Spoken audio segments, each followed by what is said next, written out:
ये पावर तो चल चल चल और चालू है।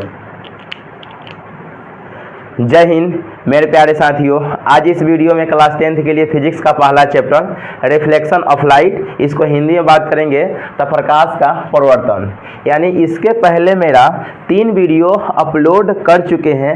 आज मेरा प्रकाश का प्रवर्तन का मेरा आज चौथा दिन है और आज का टॉपिक है वस्तु का प्रकार। क्या बोला है? वस्तु का प्रकार, प्रकाश आर पार होने के आधार पर। यानी कहने का मतलब आज का टॉपिक है जो कि वस्तु का प्रकार प्रकाश आर पार होने के आधार पर। कल का टॉपिक था किरण पुंज के बारे में, ठीक है ना। तो किरण पुंज के बारे में कल का टॉपिक है, पूरी एक एक चीज आपको हम समझा चुके थे। अगर नहीं देखें उस वीडियो को तो जाकर जरूर देख लें, ठीक है ना। और आज इस वीडियो में आज का टॉपिक है वस्तु का प्रकार है जो प्रकाश आर पार होने के आधार पर कितने भागों में बांटा गया है, कौन कौन बांटा गया है, उसकी पूरी एक एक जानकारी प्राप्त करेंगे। और जितना भागों में बांटा गया है उतना का पूरा परिभाषा के साथ पूरा कैलकुलेशन एक एक चीज हमको समझना जरूरी होगा, ठीक है ना। तो आइए हम लोग स्टार्ट करते हैं कि वस्तु का प्रकार है यानी प्रकाश आर पार होने के आधार पर कितने भागों में बांटा गया है। कितने भागों में बांटा गया है जी? 3 भागों में। कितने भागों में? 3 भागों में, ठीक है ना। एक होता है, क्या होता है? पारदर्शी। क्या होता है? पारदर्शी, है ना। एक होता है पारदर्शी, ठीक है ना। पारदर्शी, है ना। पारदर्शी वस्तु बोल सकते हैं। एक होता है पारभासी। क्या होता है? पारभासी होता है जी। और एक होता है अपारदर्शी। कोई डाउट यहाँ तक ले? कोई दिक्कत? अपारदर्शी। अब इसको देखिए, पारदर्शी के मतलब क्या होगा, अपारभासी के मतलब क्या होगा, अपारदर्शी के मतलब क्या होगा, इसको समझना हम लोग का बहुत जरूरी है। तीनों का एक एक हम लोग टॉपिक बनाएंगे जो कि आपको पूरी इजी तरीका से समझा दूंगा। सबसे पहला टॉपिक होगा जी कि पारदर्शी, ठीक है ना।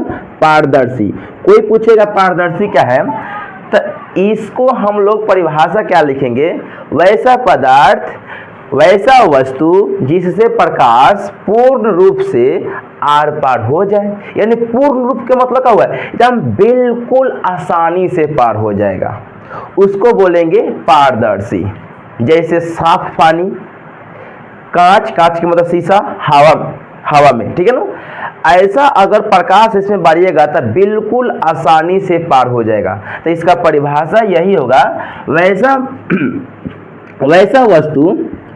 वस्तु चाहे वैसा पदार्थ वैसा वस्तु जिससे प्रकाश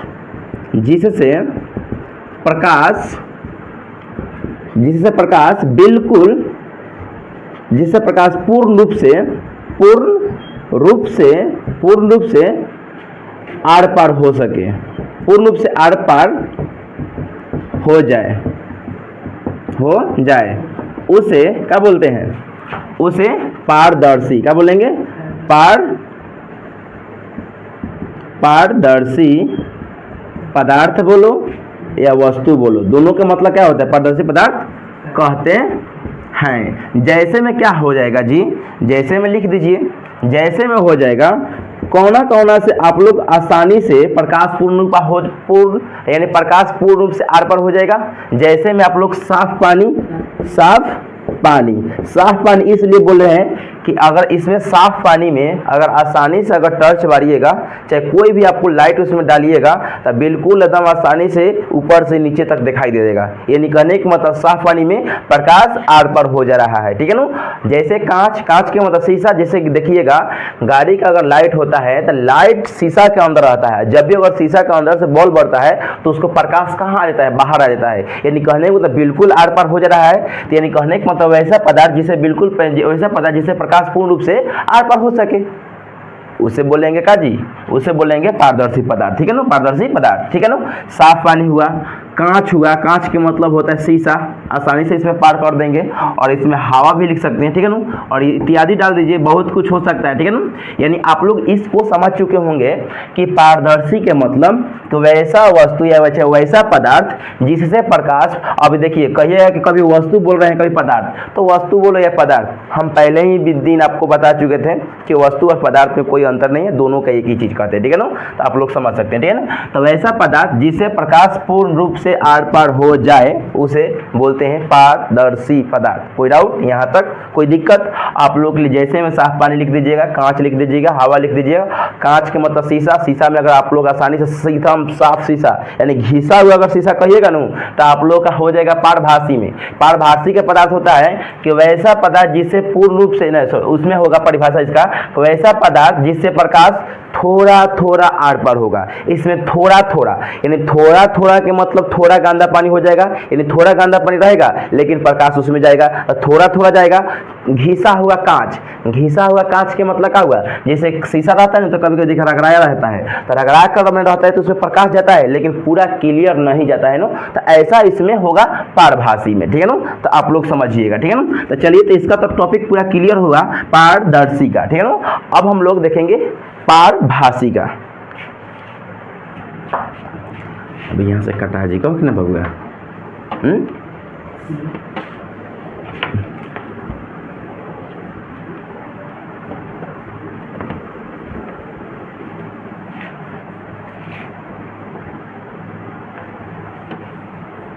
कहो जी पारभासी का।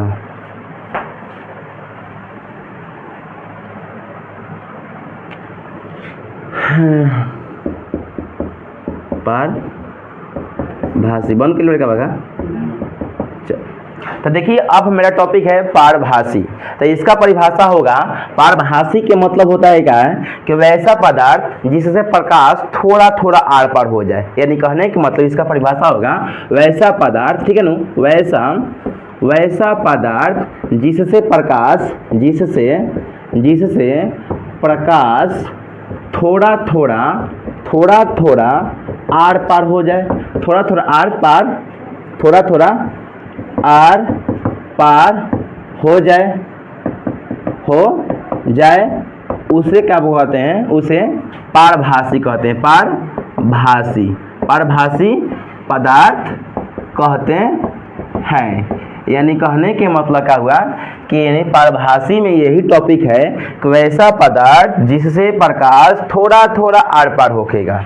यानी कहने के मतलब कि इसका प्रकाश जो रहेगा उसमें जो कोई भी वस्तु है, अगर उसमें वैसा वस्तु जिसमें प्रकाश थोड़ा थोड़ा आर पार हो जाए तो उसी को बोलते हैं जी, हम लोग क्या बोलेंगे उसको, हम लोग बिल्कुल बोलेंगे पारभासी पदार्थ बोलेंगे। ठीक है ना, पारभासी। जैसे में थोड़ा गंदा पानी, थोड़ा क्या बोलेंगे, थोड़ा गंदा पानी बोलेंगे। ठीक है ना, थोड़ा गंदा पानी यानी थोड़ा गंदा पानी का मतलब प्रकाश तो जाएगा लेकिन क्लियर नहीं जाएगा। यहाँ हो गया।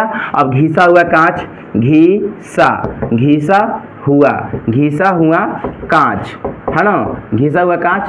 कॉपी का ठीक हुआ है, कॉपी का एक हुआ कॉपी का पाना है ना, पाना। ठीक है ना, चाहे तेल पर लगा हुआ कागज है ना, तेल पर लगा हुआ कागज को भी लिख सकते हैं इसमें। कैसे कि प्रकाश माने प्रकाश पन्ना के नीचे से बढ़ते हैं ना तो प्रकाश आता है ऊपर लेकिन पूरा क्लियर नहीं आता है, थोड़ा थोड़ा आता है। तो इसमें थोड़ा थोड़ा ही कि इसमें उदाहरण हमको देना है। ठीक है ना, यानी वैसा पदार्थ जिससे प्रकाश थोड़ा थोड़ा आर पार हो जाए। ठीक है ना, वैसा पदार्थ जिसमें थोड़ा थोड़ा आर पार हो जाए उसे हम लोग पारभासी कहते हैं। और अपारदर्शी के मतलब होता है कि उसमें बिल्कुल ही जैबे नहीं करेगा। इससे सीधा में परिभाषा होगा वैसा पदार्थ जिससे प्रकाश बिल्कुल आर पार न हो। ठीक है ना, उसे बोलते हैं अपारदर्शी। ठीक है ना, तो इसमें पूरा क्लियर हुआ कि इसमें पारभासी के मतलब यही हुआ कि वैसा पदार्थ जिससे प्रकाश थोड़ा थोड़ा आर पार हो जाए। यानी कहने के मतलब इससे प्रकाश थोड़ा थोड़ा, अब थोड़ा किसमें होगा, तो जैसे मान लीजिए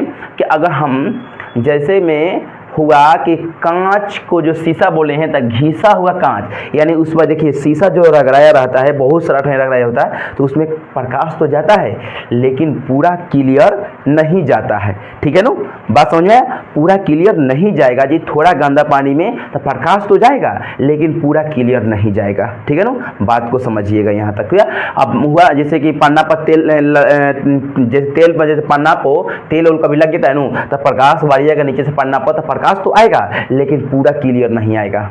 तो इसमें थोड़ा थोड़ा आता है लेकिन आता है ना, तो जब थोड़ा थोड़ा आता है तो उसको बोलते हैं पारभासी। क्या बोलते हैं उसको, पारभासी। अब ऐसा ऑब्जेक्टिव में क्वेश्चन पूछा जाता है कि निम्नलिखित में कौन पारभासी पदार्थ है। ऑप्शन 4 को रहेगा, एक दे देगा घिसा हुआ कांच, जैसे घिसा हुआ कांच बोल देगा, ठीक है ना, और कॉपी के पाना पर तेल लगा हुआ कागज, ये सब दे देगा आप लोग का। तो आप लोग समझ कर आप लोग 3 को दे देगा, पारदर्शी एक अपारदर्शी। अपारभासी तो पूछा है, तो पारभासी के मतलब कि थोड़ा थोड़ा जिससे आप प्रकाश आर पार हो जाए, तो यानी पारभासी को भी समझना आपको जरूरी है। कैसे कि यहाँ से आपको ऐसे ही आपको ऑब्जेक्टिव यहाँ से बनाएगा और आपको पूछ देगा, ठीक है ना, क्लियर, कोई डाउट। तो आप लोग ऐसा क्वेश्चन को हल्का में नहीं लेने का, थोड़ा अच्छा से इजी तरीका से समझने का, और आप लोग दिमाग में सेट करके रखिएगा, ठीक है ना। अब एक और चीज़ बच गया है, एक चीज़ का बचा है कि अपारदर्शी का बचा है, अपारदर्शी का दिक्कत हुआ, अपारदर्शी। तो इसका परिभाषा क्या होगा, वैसा पदार्थ जिससे प्रकाश बिल्कुल आर पार ना हो, ठीक है ना। इसका परिभाषा होगा वैसा पदार्थ, वैसा पदार्थ जिससे प्रकाश बिल्कुल आर पार ना हो, बिल्कुल आर पार ना हो, उसे क्या बोलेंगे, उसे क्या बोलेंगे अपारदर्शी। क्या बोलेंगे, अपारदर्शी पदार्थ कहते हैं। जैसे में क्या हो जाएगा जी, आप लोग अब समझ रहे, जैसे में हो जाएगा शीशा पर पेंट किया हुआ कांच, लिखेंगे यहाँ पर पेंट किया हुआ कांच, यानी कहने का मतलब कि अगर शीशा पर अगर हम पेंट कर देंगे, हम कर देंगे तो उसमें देखिएगा, उसमें एकदम बिल्कुल प्रकाश नहीं जाएगा, ठीक है ना। जैसे में बादल भी हो सकता है, ठीक है ना, बादल में प्रकाश बिल्कुल नहीं जाता है। कुहासा भी लिख सकते हैं, कुहासा भी लिख सकते हैं, दूध भी लिख सकते हैं, आँख का पलक लिख सकते हैं, ठीक है ना, आँख का पलक लिख सकते हैं, ठीक है ना। यानी कहने का मतलब इससे प्रकाश बिल्कुल आर पार नहीं होता है। एकदम कहने का मतलब प्रकाश को बढ़िएगा तो प्रकाश तनिक सा भी ऊपर पहाड़ उधर नहीं जाएगा, बिल्कुल तनी सा भी प्रकाश नहीं जाता है। जो कि आप लोग के पहला कांच, बादल, यानी कांच कौन सा कांच रहे, पेंट किया हुआ कांच, यानी उसको पेंट किया रहेगा, ठीक है ना, वैसा कांच नहीं कि सिंपल कांच बोल देंगे। तो कांच ऐसा बोल देंगे तो दिक्कत हो जाए। कांच नहीं, अभी इसमें भी बताए थे, पहला भी परिभाषा में बताते हैं, ठीक है ना। तो कांच वैसा कांच जो पेंट किया हो, ठीक है ना, यानी कहने को रंगा हो, और रंगा हुआ कांच अगर उस पर सीधा अगर टायर से मारिएगा तो प्रकाश नहीं जाएगा जी, ठीक है ना। तो आपको ये समझना जरूरी है। बादल के मतलब बहुत घना बादल होता है, ठीक है ना। कुहासा में भी देखिए लाइट नहीं जाता है, कुहासा में तो गाड़ी का हेडलाइट वाला है तो इंडिकेटर जलाना, इंडिकेटर भी नहीं लगता है। यानी कहने का मतलब कुहासा में लाइट पार नहीं हो पाता है, जहां जलता है बस वहीं जलता है, थोड़ा ही दूर लगेगा। लेकिन कुहासा का मतलब क्या, प्रकाश आर पार होने का मतलब क्या हुआ कि जैसे वहाँ कुहासा हुआ कुछ हो, अब वहाँ से बाहर दिए लाइट एकदम सीधा यहाँ से यहाँ तक लोगा, तो कुहासा में लाइट नहीं लगता है, ठीक है ना। इसीलिए आप लोग इसको समझिएगा कि बादल भी हो जाएगा, कुहासा में दूध हो जाएगा, आँख का पलक भी हो सकता है, ईंटा भी हो सकता है, इसमें प्रकाश बारिएगा तो बिल्कुल आर पार नहीं होगा, ठीक है ना। तो आज का मेरा टॉपिक यही था कि यानी वस्तु का प्रकाश आर पार होने के आधार पर, यानी वस्तु के प्रकार है और प्रकाश किस पर आर पार होता है और किस पर नहीं होता है, इसके आधार पर हम लोग 3 वो टॉपिक था, जो कि एक होता पारदर्शी, पारभासी, अपारदर्शी। तीनों टॉपिक को हम लोग एक एक तरीका से समझे और आप लोग पूरी एक एक चीज़ आपको समझा दिए। और आप लोग के लिए एक चीज़ बता देना चाहता हूँ, क्लास आप लोग के लिए अब कंटिन्यू, आप लोग के लिए एक से क्लास जो अभी कंटिन्यू जो 1 मिल रहा था, अब आप लोग के लिए कल से आप लोग के लिए मैथ के अभी क्लास कंटिन्यू मिलने वाला है। और कंटिन्यू मिलेगा आप लोग हिस्ट्री और जियोग्राफी के शायद हो सके तो आप लोग के लिए अब मोबाइल पर ऑब्जेक्टिव कराया जाएगा, मोबाइल के स्क्रीन पर, जो कि आप लोग के लिए चैप्टर वाइज आप लोग के लिए ज़्यादा से ज़्यादा ऑब्जेक्टिव कराया जाएगा और सब्जेक्टिव जितना भी होगा आप लोग के लिए बोर्ड पर कराया जाएगा, ठीक है ना। तो आप लोग के ये निर्देशांक दे दिए, आप लोग ज़्यादा से ज़्यादा इस वीडियो को शेयर कीजिए, अपने दोस्तों के पास शेयर करते रहिए। जय हिंद।